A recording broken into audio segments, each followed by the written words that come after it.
So may ituturo ako sa inyo guys. Yung mga ganitong klaseng tanong sa EPS topic exam. Kadalasan lumalabas mga ganito. So dapat yung tanong kabisado mo. Tapos kung ano yung vocabulary sa tanong dapat kabisado mo. So ang gagawin natin, gagamitan natin ng keyword technique, ganitong paraan. Kapag hindi mo kabisado yung ibang vocabulary nito, sa ganitong paraan, kaya mong masugatan yung exam at kaya mong tumama kahit na hindi mo kabisado yung ibang vocabulary doon. So ganito lang siya. So basahin natin yung tanong guys.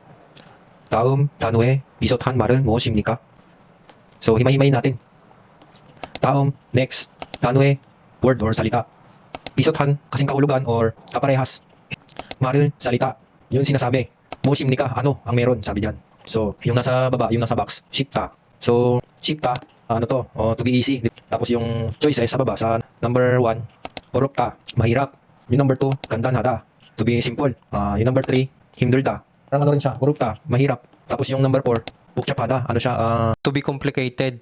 So, yung tanong, gamitan natin ng keyword technique. Ang hinahanap dito, yung 비슷한 말은. Tapos yung nandun sa pinakadulo niya, ano daw, 무엇입니까? So, yun ang hinahanap. So, pag nakita mo tong 비슷한 sa tanong, sa EPS topic exam, 비슷한, kasing kahulugan. So, hanapin mo, kung alam mo yung 쉽다, hanapin mo yung kasing kahulugan dito sa baba. So, ang sagot diyan is 간단하다. So, yun. Ano lang yung kasimple yung tanong sa EPS topic exam na kadalasan lumalabas talaga tong ganitong tanong. Mga dalawang question. Kadalasan, minsan, sa listening to, pero minsan nandun sa reading. Sa listening kasi, ang sasabihin doon, yung word, babanggitin doon.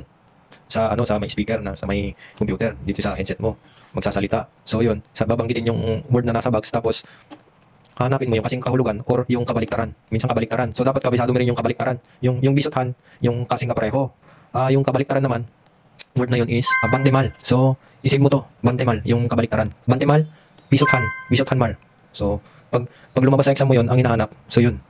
Pag 비슷한 말, yung kasing kahulugan, kaparehas ng word. Pag 반대말, yung kabaliktaran ng word. So yun.